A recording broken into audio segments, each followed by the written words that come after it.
कार्यक्रम परीक्षा की तैयारी विद्यार्थियों के परीक्षा के लिए अंतिम समय में की जाने वाली तैयारियों को एक नया आयाम देने का प्रयास है।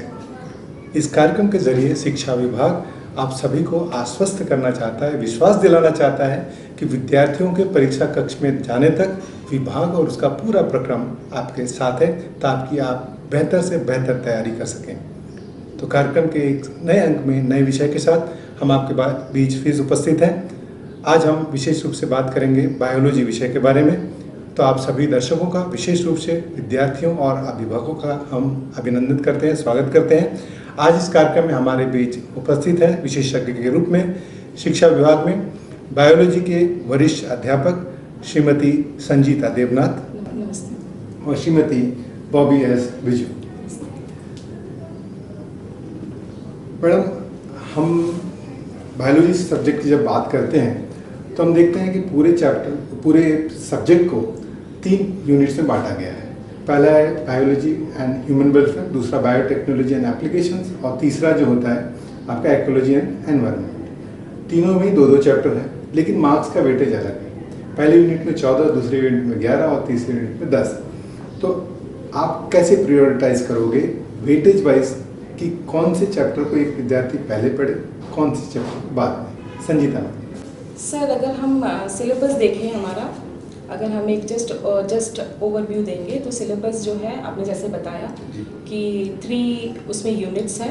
द फर्स्ट यूनिट जो है आपका बायोलॉजी इन ह्यूमन वेलफेयर, उसमें आपके 2 चैप्टर है, human health and diseases and the second chapter is microbes in human welfare. ठीक है, तो इसके जो मार्क्स है 14 मार्क्स एंड सेकेंड यूनिट जो है बायोटेक्नोलॉजी का है, उसमें फर्स्ट चैप्टर प्रोसेस है बायोटेक्नोलॉजी का, second application and third unit जो है वो इकोलॉजी एंड एनवायरनमेंट है, जिसमें आपके 2 चैप्टर्स हैं और 2 चैप्टर्स के 10 मार्क्स हैं। तो आप देखेंगे तो first unit 14 marks, second unit आपका 11 मार्क्स एंड थर्ड यूनिट जो है आपका 10 मार्क्स का है, जिसमें मैं जो अकॉर्डिंग टू मी अगर आप बोलेंगे तो I will give priority two marks wise distribution, because 14 marks जो फर्स्ट यूनिट है it carries 14 means near about आपका 35 to 40% सिलेबस उसको कवर कर रहा है, only 2 chapters.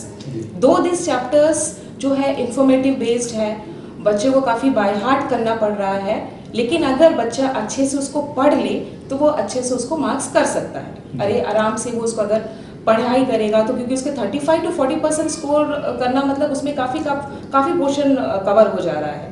And then comes biotechnology and then आपका ecology part according to me. जी, लेकिन जब हम एजुकेशन सिस्टम की लर्निंग की बात करते हैं तो चाइल्ड के इंटरेस्ट को भी बहुत ध्यान में रखना पड़ता है कि देखना है कि बच्चे का इंटरेस्ट कहाँ है, बच्चे कितना इंटरेस्ट ले रहा है। तो इंटरेस्ट पार्ट को अगर हम देखें कि बच्चे को किस में आनंद लगता है, क्योंकि जिसमें वो इंटरेस्टिंग लगेगा उसी को वो पढ़ेगा। तो बॉबी मैडम, आप मुझे बताइए कि अगर बच्चे का इंटरेस्ट मार्क्स के हिसाब से नहीं है कि किसमें मार्क्स ज़्यादा है तो उसको पढ़ें, तो क्या उसके हिसाब से भी हम प्रायोरिटाइज कर सकते हैं, और कर सकते हैं तो क्या? सर, हम लोग इंटरेस्ट के बेसिस में भी जो है प्रायोरिटाइज कर सकते हैं, क्योंकि हम देखते हैं कि बहुत बच्चों का जो है एक अलग पोटेंशियल होता है sir, the potential differs. Like कुछ बच्चों को रोट लर्निंग बहुत इजी लगता है, वो आसानी से जो है कॉन्सेप्ट्स को याद कर सकते हैं, बहुत सारे इन्फॉर्मेशंस को वो मेमोराइज कर सकते हैं। एंड कुछ बच्चे ऐसे होते हैं जो बढ़िया से डायग्राम बना सकते हैं, लेकिन लेबल इट सो वेल, अच्छी तरह डायग्रामेटिक प्रेजेंटेशन में वो स्मार्ट होते हैं। And we have another category of the students जो डेटास को मेमोराइज कर सकते हैं, बहुत बढ़िया से वो डेटास के सारी इन्फॉर्मेशन वो दे सकते हैं। तो आई थिंक आपने बिल्कुल सही कहा है सर कि इंटरेस्ट के बेसिस में वी कैन कैटेगराइज और प्रायोरिटाइज द चैप्टर्स। उसके हिसाब से पहले क्या पढ़ें? तो उसके हिसाब से sir ecology will be the best, then second one, and second one will be microbes, biology in human welfare, and third to biotechnology. लेकिन अब जब हम लोग इंटरेस्ट की बात कर सकते हैं, मार्क्स की बात कर सकते हैं, लेकिन अब तीसरे की बात करते हैं डिफिकल्टी लेवल की। तो अगर डिफिकल्टी लेवल आप बायोलॉजी की बात करें तो मुझे लगता है कि बायोटेक्नोलॉजी एंड एप्लीकेशंस थोड़ा सा डिमांड करता है। तो बायोटेक्नोलॉजी को अगर हम बाइफरकेट करते हैं तो हमारे पास 2 पार्ट मिलते हैं, एक तो उसका बेसिक कंपोनेंट, दूसरा एप्लीकेशन। तो संजीता मैडम, आप ये बताएं कि एप्लीकेशंस बायोटेक्नोलॉजी की जब बच्चे तैयारी करें तो वो क्या करें ताकि उनका एप्लीकेशन अच्छा होगा, बेस अच्छा होगा? क्या जेनेटिक्स का जानकारी होना ज़रूरी है? How much? Okay sir, actually क्या है ना, biotechnology is somewhat related to genetics. और जेनेटिक्स पोर्शन जो है वो टर्म 1 में आ चुका है। जी। तो बच्चे जो है they have certain idea about RNA, DNA, बहुत सारे उसमें एक्सपेरिमेंट्स भी करवाए गए हैं। तो अगर बच्चों को वो बेसिक नॉलेज है डीएनए एंड आरएनए का, तो it will be easy for them to understand the chapter this biotechnology. इसमें 2 चैप्टर है, जैसे कि आपने बोला प्रोसेस और एक एप्लीकेशन। तो प्रोसेस का कॉन्सेप्ट क्लियर होना बहुत ज़रूरी है, क्योंकि अगर प्रोसेस का कॉन्सेप्ट अगर क्लियर है तो एप्लीकेशन उनके लिए आसान पड़ेगा। क्योंकि अगर वो प्रोसेस को क्लियर कर रहे हैं तो वो कहाँ पे अप्लाई होगा, that will be very easy to understand. बहुत मैडम, एक ऐसा होता है कि जब हम बायोटेक्नोलॉजी की बात करते हैं तो we say that it has some difficulty level, लेकिन at the same time the student has a question demanded whether we go line by line, what will be the level of depth for preparing the biotechnology? So as you have said, the biotechnology for the students is a completely different topic. Like it's a different branch of biology because we are combining the biology with technology. And here we are talking about a concept called as genetic engineering. As madam has already said, like we should have the basis of genetics. So I think this chapter is a little tough, and for this the student should go line by line. He should read the every line of the NCERT textbook. And he or she should see that what is the principles of the biotechnology, what is the main essence which the chapter is demanding about, and what is the processes. Unless and until the processes is clear, I think the second chapter, which is all about the applications, the child will not be able to relate that with the application concept. So it is very important that the student should be able to know the concept well. So the in-depth study of the biotechnology will be helpful for these students for the competitive exams also? Definitely, sir. Because ultimately they are targeting for Yes, that. targeting for the entrance exams. बिल्कुल। Sanjita madam, जब हम ecology और environment की बात करते हैं तो ये हमारे आसपास पे होने वाली चीज़ें ही होती है और उसमें बहुत सारा डेटा होता है, और ये डेटा बच्चों को काफ़ी परेशान करता है। बच्चे उसको याद नहीं कर पाते हैं, याद करते हैं तो मिक्सअप हो जाता है। तो क्या ये डेटा याद करना ज़रूरी है? एग्जामिनेशन में पूछा जा सकता है, और अगर पूछा जा सकता है तो बच्चे कौन सा मेथड अप्लाई करें या कोई ट्रिक अप्लाई करें जिससे कि उनको जल्दी याद हो जाए? Sir, ecology and environment basically जो चैप्टर है, दिस ये जो यूनिट है particularly, this unit is somewhat easy unit for the students, because इसमें काफ़ी सारी नोन टर्मिनोलॉजी है जो बच्चे एक्वाइंट है, लोअर क्लासेस से पढ़ते हुए आए हैं। EVS और सोशल स्टडीज़ वगैरह सब्जेक्ट में उन लोगों ने ये सब टर्मिनोलॉजी पढ़ा है, तो समवॉट थोड़ा सा काफ़ी इजी चैप्टर है।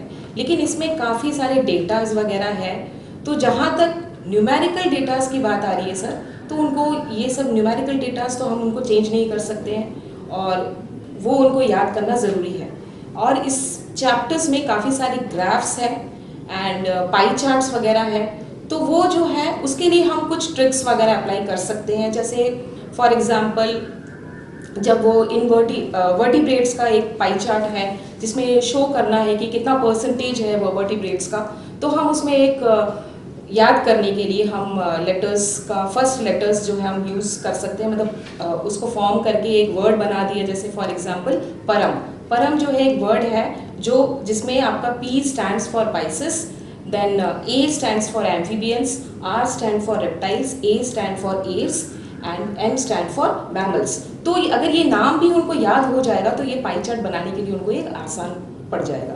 तो कुछ ट्रिक्स एंड टेक्निक्स वो अपने लेवल में भी यूज़ करके सिंपल ट्रिक्स से वो लोग उसको याद कर सकते हैं। जब हम बात करते हैं इकोलॉजी एंड एनवायरनमेंट की, तो समथिंग इज अराउंड अस, हमारे आसपास में होने वाली चीज़ें होती हैं। तो जब एग्जामिनेशन में क्वेश्चन पेपर तैयार किया जाता है तो अक्सर ये दिया जाता है कि जनरल क्वेश्चंस भी उसमें पूछ लेते हैं। सो बॉबी मैडम, क्या ये पॉसिबिलिटी है कि टर्म 2 में CBSE के पेपर्स में भी कुछ जनरल क्वेश्चंस आ जाएं? और अगर जनरल क्वेश्चंस आते हैं तो आपसे मैं इनपुट ये भी चाह चाहूँगा, संजीता मैडम आप भी इसमें इनपुट दीजिएगा, कि जब हम लोग जनरल क्वेश्चंस की बात करते हैं तो we are getting into a vast space, open space, and anything can be asked into that. Then what are the major areas where the students should concentrate that okay ये है, इसके ऊपर मुझे तैयारी करनी है। हालांकि ये जनरल क्वेश्चन है, हमारे टेक्स्ट बुक से बाहर है, लेकिन इसके ऊपर हम फोकस करें तो हमारा काम हो सकता है। So for example, we have a chapter that is human health and diseases. So here we are we know that different diseases has been discussed, and their causative agents, their symptoms, and how to prevent and how to control those diseases. So these are some general questions. So likewise, we can expect that in the board papers, chances are there कि some general questions related to these diseases can be asked to the students. And when we talk about the microbes in human welfare, that is another lesson from the same unit. So we know that children have a general idea about the microorganism. In the lower classes also they have learned about the microorganisms, their benefits, their ill effects. So I think they will be able to write something about the microorganism if any question in general has been asked in the paper. Madam जैसे general question की बात कर रही हैं, madam ने भी काफ़ी idea दिया, तो बच्चे कौन से एरिया में फोकस करें कि हाँ ये जनरल में हमें इकोलॉजी में आ सकता है? सर इकोलॉजी में जनरल क्वेश्चंस आजकल जो बर्निंग इश्यूज है, global warming, pollution, how to conserve the biodiversity, जिसमें वाइल्ड लाइफ सेंचुरीज के बारे में है, कुछ नाम याद करना, ये सब जनरल टॉपिक्स है sir. So we can expect general questions from ecology sir. Human health and disease के बारे में मैडम ने भी बताया, तो क्या इसमें ड्रग एब्यूसेस, अल्कोहल एब्यूज, ऐसे कुछ क्वेश्चंस रिलेटेड एडोलेसेंस एज से रिलेटेड पूछे जा सकते हैं? हाँ yes general questions. Yes sir. बिल्कुल. तो एक और दूसरा पहलू देखते हैं, जब हम बायोलॉजी की बात करते हैं तो ये एक तरह से फिगर और डोमिनेटेड सब्जेक्ट माना जाता है. इसमें फिगर्स ड्रॉ करने पड़ते हैं, लेबलिंग करनी पड़ती हैं, और बायोलॉजी में बहुत सारे ऐसे फिगर्स होंगे जो बच्चों को जानना होता है. लेकिन अगर हम सीबीएसई के टर्म टू एग्जामिनेशंस के पॉइंट ऑफ व्यू से बात करें तो कौन कौन से ऐसे फिगर्स होंगे जो बच्चों को ज़्यादा ध्यान देना चाहिए, कंसंट्रेट करना चाहिए? Sir, as आपने सही कहा है सर कि biology is totally handicapped without the figures and diagrams. So it is very important that the student learns all the diagrams which is given in their textbook. Or if I mention chapter wise, totally if you see all the units, around about some 14 to 15 diagrams are there. But when we talk about chapter wise, for example, the human health and disease chapter, we see that there is a life cycle of the plasmodium, and then we have the antibody molecule structure. So these two has to be learnt by heart by the students. And when we talk about the microbes in human welfare, we have the typical biogas plant diagram, and that has to be learnt, because generally what we see is that in previous year sample papers, we see that these questions has been asked regarding those figures where the student has to label it properly. So I think they have to learn it well. And regarding the biotechnology chapter, we have that plasmid PBR 322. The student has to learn that very well. And regarding the polymerase chain reaction, and that has to be learnt well. And also there is one gel electrophoresis method, that again and again that is a repeated question in all the sample papers we see. So I think that also has to be learnt well by the students. And when we talk about the last unit, we have the pie charts are there, and that has to be learnt by them. And there is also some growth models, growth curves which we say that the students should not skip all those diagrams. I think finally I will say that all the diagrams are important. No, all the diagrams are important, but our concern is the term to examination. हम Yes. अपने बच्चों को last minute की तैयारी बता रहे हैं, तो अगर उनको देखना है कि कौन से फिगर्स को ज़्यादा ध्यान दें, पढ़ना तो सारा है, पढ़ा भी है उन्होंने, लेकिन अगर वो ज़्यादा लास्ट मिनट में तैयारी करना चाहते हैं तो कौन कौन से करें. तो आपकी बातों से मैं क्या ये समझ सकते हैं स्टूडेंट्स की पिछले कुछ साल के क्वेश्चन पेपर्स को देख लें, जो रिपीटेड आए हैं ज़्यादा इंपॉर्टेंट हो जाते हैं, हाईलाइटेड हो जाते हैं, उसको वो कर सकते हैं.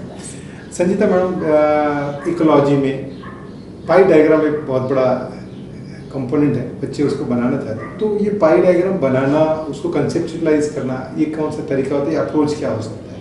सर अभी जैसे मैंने आपको बताया, पाई डायग्राम अगर आप बना रहे हैं तो पाई डायग्राम कुछ ही पाई डायग्राम्स हैं, ज़्यादा पाई डायग्राम्स नहीं हैं, लेकिन वही पाई डायग्राम्स का मैंने एक मेथड बताया कि कुछ ट्रिक्स अगर बच्चे अप्लाई करेंगे, उसके अल्फ़ाबेट्स याद करके, उसको फॉर्म करके, जस्ट उसका जो फर्स्ट लेटर्स है उसको याद करेंगे या परसेंटेज वाइज है उसको याद करेंगे, तो उनके लिए आसान पड़ेगा. और रिपीटेड ड्राइंग करके उसको देखना है, क्योंकि प्रैक्टिस डायग्राम्स जो है वो प्रैक्टिस के ऊपर ही डिपेंड करता है. अगर बच्चा प्रॉपर प्रैक्टिसिंग करेगा डायग्राम का, एवरीडे रिवीजन कर रहा है, उसको एवरीडे प्रैक्टिस कर रहा है, तो वो डायग्राम उसको अच्छे से याद हो जाएगा. अभी मैडम अभी आपने लाइफ साइकिल ऑफ प्लाज्मोडियम की बात की थी कि वो एक शॉर्ट फिगर्स में आता है, लेकिन वो इतना आसान भी नहीं है. सो अगर मैं एज ए स्टूडेंट आपसे पूछूं कि मैम ये कैसे तैयारी करें, how should I prepare for this life cycle of Plasmodium, तो आप कैसे सजेस्ट करना चाहोगे? सर ऐसे जैसे आपने कहा कि really it's a difficult topic may be for the students, so they will find difficult how to remember it, Yes. How to remember the steps. जी. So इसके लिए sir the student what they can do is like we know that we have 2 hosts in this life cycle of the plasmodium. जी. One is the mosquito itself, which is a vector, जी. and the other one is a human being. Without these two, we can see the life cycle is not getting completed. So here the student can learn this life cycle in 2 different stages. Like what is happening in the human being, in the bloodstream, what is happening, and what is happening in the body of the mosquito. So like that they can split it apart and learn the topic, or otherwise they can also make a flow chart. Like what are the steps, what could be the first step, what is the second one, what is the third stage. I think through a well formed flow chart the student can learn each and every steps thoroughly. Fine. Now, for the term 2 examination, the CBSE has given a blueprint for the question paper. Section A has some 6 questions. Total 13 will be there. So section A has 6 questions, B has 6 questions, and the section C is a case study based question. It's a new component for the student. So Sanjita ma'am, Bobby ma'am, आप दोनों से जानना चाहूँगा कि पूरे biology के term 2 के syllabus में कौन कौन से एरियाज हैं, टॉपिक्स हैं, चैप्टर्स हैं या यूनिट्स हैं जहाँ से हम श्योर शॉट बोल सकते हैं कि यहाँ से केस स्टडी बेस्ड क्वेश्चंस आ सकते हैं. Sanjita. Sir case based study जो है बेसिकली डायग्राम बेस्ड होता है. जी. बायोलॉजी में अगर हम देखेंगे तो वो डायग्राम से रिलेटेड क्वेश्चंस आते हैं केस बेस्ड में. एक डायग्राम दे दिया जाएगा, उसमें लेबलिंग रहेगा और उससे related questions. And case based study एक क्वेश्चन है जो कि मार्क्स स्कोरिंग है बच्चे लोग के लिए. श्योर शॉट अगर बच्चा लिख रहा है तो टोटली उसको 5 मार्क्स मिल रहा है. सो ये जो अगर हम देखेंगे ये आपका डायग्राम बेस्ड है. तो जैसे वैभव मैडम ने बताया, diagrams, all chapters equal diagrams are there. We can expect from the first unit, जैसे उसमें फर्स्ट यूनिट में आपका कोई डायग्राम दे दिया उन्होंने, जैसे बायोगैस प्लांट दे दिया उन्होंने, उससे रिलेटेड क्वेश्चंस पूछ लिए. देन सेकेंड यूनिट बायोटेक्नोलॉजी में जेल इलेक्ट्रोफोरेसिस का एक डायग्राम दे दिया, उससे रिलेटेड क्वेश्चंस पूछ लिए. थर्ड अगर हम आएंगे इकोलॉजी में, तो इकोलॉजी में आपके ग्राफ्स दिए हुए हैं, 2 ग्राफ्स है, लॉजिस्टिक एंड एक्सपोनेंशियल ग्राफ्स.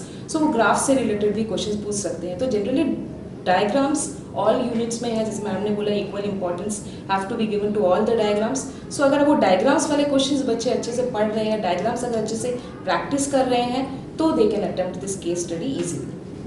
लेकिन एक दूसरी पहलू को अगर हम ध्यान से देखें तो जो केस स्टडी बेस्ड जो क्वेश्चंस होते हैं, it's not like a passage.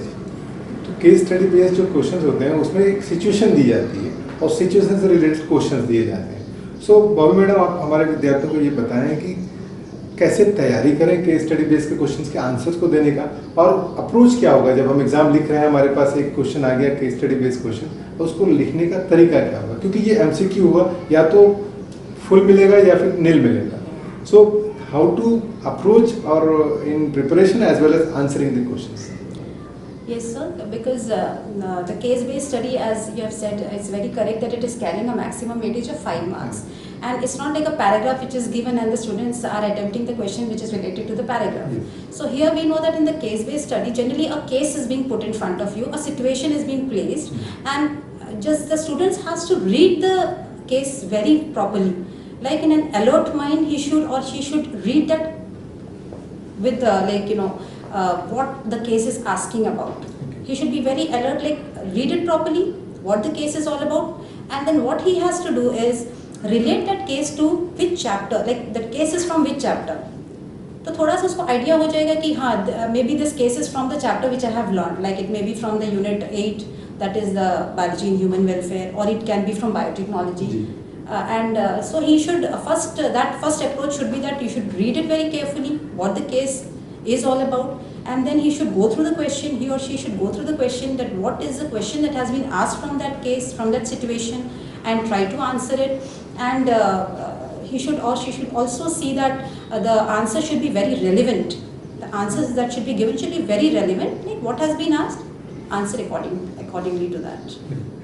लेकिन अगर जैसे आपने बताया केस स्टडी को रिस्पॉन्ड करने का तरीका, सो संजीता मैडम, क्या आप ये बोल सकते हैं कि अगर बच्चा ये सोचे कि हम लाइन बाय लाइन स्टडी करें, जब भी कोई भी चैप्टर्स को पढ़ते हैं लाइन बाय लाइन करें, डीपर स्टडी करें, तो क्या वो केस स्टडी बेस्ड क्वेश्चंस को रिस्पॉन्ड करने में हेल्प करेगा उसको? Yes sir, surely. बायोलॉजी में best study material is your NCERT book. अगर हम NCERT book line to line read कर रहे हैं, we are able to answer any questions, चाहे वो केस बेस्ड हो या डायग्रामेटिकली हो या कोई भी क्वेश्चंस हो। क्योंकि एनसीईआरटी में अगर हम लाइन टू लाइन रीड कर रहे हैं, बच्चा अच्छे से उसको नॉलेज, फुल्ली नॉलेज गेन कर रहा है। एंड उसके बाद और एक चीज़ है कि उसको प्रैक्टिस भी करना है, लाइन टू लाइन रीड करना है, उसको समझना है, उसके बाद उसको प्रैक्टिस कर रहा है। और इसके बाद अगर उसको एडिशनल कुछ चाहिए, then he can go to other refresher और other study materials, because पहले वो study material यूज़ कर रहा है और एनसीईआरटी बुक को नहीं पढ़ रहा है, तो it will lengthen the syllabus, वो सिलेबस को लेंथन करेगा और कुछ नहीं। सो इसीलिए वो पहले एनसीईआरटी बुक रेफर करे, और अगर उसको कुछ समझ में नहीं आ रहा है, उसको समझने के लिए वो रेफरेंस बुक या स्टडी मटेरियल को यूज़ कर सकता है। वो भी मैडम एग्जाम प्लस कैसे हेल्पफुल हो सकते हैं, क्योंकि एनसीईआरटी एग्जाम प्लस भी निकालता है, तो एग्जाम प्लस को कैसे रेफर करें, कब रेफर करें, how is useful it is for students? Sir exemplar also I feel that it is very important. Like कुछ बच्चे ऐसे होते हैं sir, they want to, like they are more anxious to learn more and more. Like they are not satisfied with what they have learned. Like they want to get a deeper understanding about that particular concept or topic. So they go for attempting some other questions also apart from the NCERT textbook. So I think attempting the exemplar questions by such students, it will be very helpful for them, and not only for those students. I think those students who have completed with the chapters and have attempted all the NCERT exercise questions, so they can go and attempt for the exemplars also. I think this will be very helpful for them for their entrance also. So now we are on the verge of appearing for the examinations. Yes. We are having very shortage of time. Yes. Some 20-25 days are left to commence for the commencement of examinations. So now एक question हमारे दिमाग में आता है कि Covid का जो pandemic आया, उसकी वजह से कुछ समय तो क्लासेस ऑनलाइन चलते रह गए, उसके बाद भी बहुत सारे कंस्ट्रेंट रहे होंगे कुछ विद्यार्थियों को, जिससे की वजह से वो उतना टाइम नहीं डिवोट कर पाए कि पूरी तैयारी कर लें। Now they want to prepare, they want to achieve more and more, whatever time available उसमें से वो बेस्ट लेना चाहते हैं। सो कैसे अप्रोच करें अपनी तैयारी को, ताकि छोटे से जो भी समय उनके पास बचा है उसमें अच्छे से अच्छे मार्क्स ले सकें? कैसे प्रेफर कैसे करें संजीता मैडम? सर, जिन बच्चों का स्टडी अभी भी बाकी है, अगर हम बोलेंगे तो उनको पहले इकोलॉजी से स्टार्ट करने दीजिए, क्योंकि अगर वो फर्स्ट यूनिट ही पकड़ेंगे ह्यूमन हेल्थ एंड डिजीजेस, वो घबरा जाएंगे, क्योंकि उसमें माइक्रो ऑर्गेनिजम्स के नाम है, काफ़ी कुछ बाय हार्ट करना पड़ेगा उनको। तो अगर वो एक ईजी चैप्टर पकड़ेंगे तो उनके लिए थोड़ा सा ईजी वे हो जाएगा। एंड बुक रीडिंग तो मस्ट है, बुक रीडिंग अगर वो करते हैं तो that is the best option. अगर वो भी नहीं कर पा रहे हैं, उनको लग रहा है कि सुपरफिशियली जा रहे हैं, कुछ सिलेक्टेड टॉपिक्स रिपीटेड क्वेश्चंस कुछ बोर्ड में पूछे जाते हैं, सो ही और शी शुड गो थ्रू दो सैम्पल पेपर्स, उसको प्रैक्टिस करिए, क्योंकि बोर्ड में काफ़ी रिपीटेड क्वेश्चंस आते हैं। रिपीटेड क्वेश्चंस हैं आपके पास, ह्यूमन वेलफेयर से ले लीजिए या बायोटेक्नोलॉजी से ले लीजिए। सो ये रिपीटेड क्वेश्चंस को भी अगर वो बच्चा करेगा तो एटलीस्ट उसको कुछ बेनिफिट तो होगा, मिल सकता है। चलिए अब हम चैप्टर वाइज बात करते हैं। हम आपसे जानना चाहेंगे केवल 2 चैप्टर्स के बाद आप हमको बताइएगा कि वो कौन सा उस एरिया के लिए इम्पोर्टेंट है। Bobby madam, which are those 2 chapters to be emphasized more? 6 chapters हैं। Sir, according to me, like chapter wise, I will say that unit biotechnology is very very important, and the biology and human welfare is equally important. But first importance will be on biotechnology. Yes. Sanjita madam, कौन से 2 chapter हैं जिसमें सबसे ज़्यादा practice करने की ज़रूरत है? Sir, first that is biotechnology, sorry not biotechnology, that is human health and diseases and human welfare, क्योंकि इसमें अगेन मेनी माइक्रो ऑर्गेनिजम्स के नाम दिए गए हैं, आपके ड्रग्स से रिलेटेड बहुत सारे टॉपिक्स हैं जिसमें आपको नाम याद रखना है, तो इसमें आपको रिमेम्बरेंस काफ़ी है, तो इसीलिए ये वाला चैप्टर जो है याद करने के लिए काफ़ी कुछ है, तो बच्चे को ये प्रैक्टिस चाहिए। बॉबी मैडम, कौन से ऐसे चैप्टर्स हैं जिसमें स्कोरिंग इजी है? I think that is very simple, sir. That ecology chapter is maybe very easy for the students, क्योंकि already उनके पास previous information रहता है sir about environment and its organisms. Sanjita madam, कौन से चैप्टर्स हैं, कौन सा चैप्टर है जिसमें से शॉर्ट क्वेश्चंस आ सकते हैं? सर, अगर हम बोलेंगे तो बायोटेक्नोलॉजी में कुछ टॉपिक्स हैं, जैसे PCR, देन BT कॉटन, रोजी, PBR, सो ये कुछ टॉपिक्स हैं जो CO शॉर्ट क्वेश्चन आप एक्सपेक्ट कर सकते हैं। अब पूरी तैयारी हो गई, पूरी तैयारी होने के बाद में आज हम ये पूछना चाहते हैं कि मैंने पूरी तैयारी कर ली, मुझे कैसे पता चले कि मैंने कितनी तैयारी की और कहाँ कहाँ मेरी कमी रह गई? बॉबी मैडम। सर अगर बच्चे ने पूरी तैयारी कर ली है तो उसे मैं तो यही कहूँगी कि जितने ज़्यादा हो सके वो टेस्ट को अपीयर करें, टेस्ट को लिखें और सैम्पल पेपर्स को अटेम्प्ट करें। जितना वो सैम्पल पेपर्स अटेम्प्ट करेंगे I think it will be very beneficial for the students. वो सैम्पल पेपर को अटेम्प्ट करके ही वो अपने आप को एसेस कर सकते हैं कि कहाँ उसने गलती की है और कितना क्वेश्चन उसका सही हुआ है। तो that is the best assessment. चलिए, अब बच्चा एग्ज़ाम लिखने चला गया और क्वेश्चन पेपर उसको मिल गया, तो क्वेश्चन पेपर मिलते साथ 15 मिनट पहले मिलता है, 15 मिनट तक वो क्वेश्चन पेपर को पढ़ता है। जब वो लिखना शुरू करे तो संजीता मैडम आप हमारे विद्यार्थियों को बताइए कि कौन सा वो बेस्ट अप्रोच है आंसरिंग का, जिससे कि हम इवैल्यूएटर को इम्प्रेस कर सके कि yes we know biology. Sir पहले तो जब बायोलॉजी ही नहीं, कोई भी सब्जेक्ट का जब हम आंसर पेपर लिखते हैं तो इसमें ध्यान देना चाहिए कि जब हम भी लिखते हैं तो उसमें क्वालिटी पे ध्यान दें, क्वांटिटी में नहीं।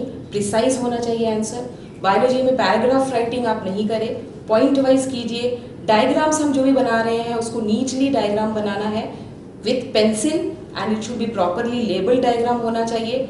अननेसेसरी ओवर राइटिंग, स्क्रैचिंग नहीं होना चाहिए।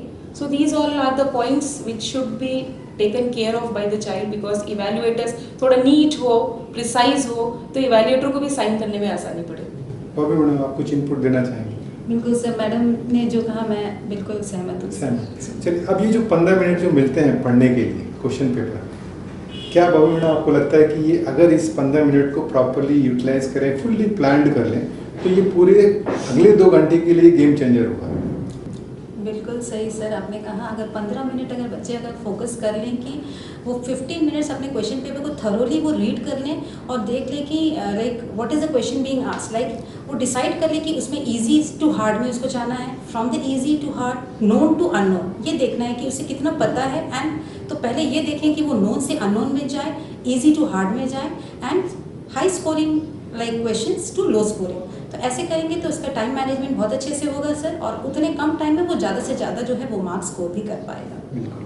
तो जब बच्चा ये आइडेंटिफाई कर लेता है कि मुझे कौन सा इजी है कौन सा हार्ड है, डायग्राम एक कंपोनेंट ऐसा है जिसमें थोड़ा टाइम लगता है बच्चों को बनाने में।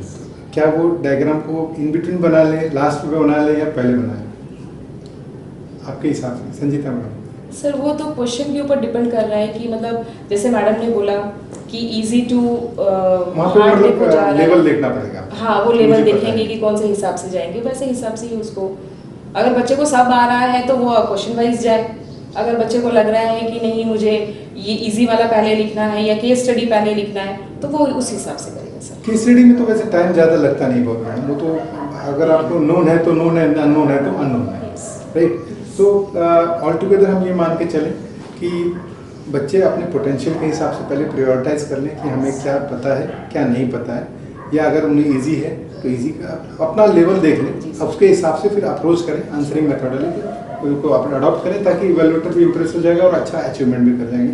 क्योंकि बायोलॉजी एक वास्ट सब्जेक्ट है, बहुत कुछ लिखना होता है, उसमें करेक्ट आंसरिंग के साथ साथ टाइम मैनेजमेंट भी बहुत बड़ा इशू होता है। सो संजीता मैम, भाभी मैडम, आप लोगों ने बहुत ही अर्थपूर्ण जानकारी दी विद्यार्थियों को। I am very much sure that student will be helpful for appearing the examination. जो भी जानकारियाँ आपने इनको दी उनसे आपको ज़रूर बहुत ही ज़्यादा लाभ होगा और वो अच्छी तरह से अपीयर करेंगे, कॉन्फिडेंट होकर अपीयर करेंगे और बायोलॉजी में अच्छे से अच्छे मार्क्स लेंगे। आप दोनों इस कार्यक्रम में आए और हमारे विद्यार्थियों को, हमारी जो भी दर्शक हैं, अभिभावकों को इतनी महत्वपूर्ण जानकारी दी, इसके लिए हम तमाम अपने विद्यार्थियों और विभाग की ओर से आपका धन्यवाद देते हैं। Thank you sir. तो विद्यार्थियों, हम उम्मीद करते हैं कि हमारा ये कार्यक्रम सफल होगा और हमारी सफलता तभी है जब आप सफल हैं। तो आप प्रयास करते रहिए, अथक प्रयास कीजिए, रुकना नहीं है। हाँ, कहीं पर हल्के मुल्के पड़ाव आ सकते हैं, लेकिन उस पड़ाव को पार करके ही आगे जाना सफलता होती है। तो हर उस पड़ाव पे आपके साथ विभाग खड़ा है, पूरा विभाग का प्रक्रम खड़ा है। आप उनका सहयोग लीजिए, जहाँ पे भी जरूरत होगी विभाग आपको सहयोग देगा। तो पूरी विश्वास के साथ, आत्मविश्वास के साथ, और ये मान के चलिए कि आप अच्छा करने जा रहे हैं, आप अच्छे मार्क्स लेने जा रहे हैं और आप जरूर सफल होंगे। ढेर सारी शुभकामनाओं के साथ आज के इस सत्र को हम यहीं विराम देते हैं। धन्यवाद, नमस्कार।